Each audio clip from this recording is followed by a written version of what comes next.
आज आम्ही चाललो आहे नागपूरला. नागपूरला मौंजेचा कार्यक्रम आहे. सो खूप दिवसानंतर जाते आहे म्हणून जास्त एक्सायटेड आहे नागपूर जाण्यासाठी. तिथला माझा जो लूक आहे तो हा आहे. आज मी छानशी साडी घालून अशी मस्त रेडी झाली. मौंजेचा कार्यक्रम थोडा लेटच सुरू झाला.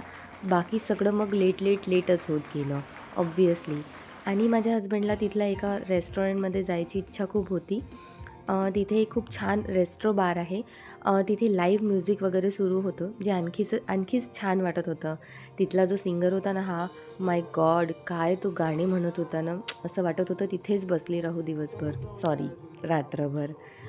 नंतर मग आम्ही थोडंसं नाही जास्त, खूप छान असं जेवण जेवलो, जेणेकरून पोट एकदम भरून गेलं. आज आम्हाला तिथेच थांबायचं होतं नागपूरला. त्यामुळे आम्ही जिथे आम्ही कार्यक्रमाला गेलो होतो त्यांच्याकडेच थांबलो. नेक्स्ट डे आम्ही मॉर्निंगला हल्दीरामचा हा सुंदर असा नाश्ता केला. वॉव! बाय.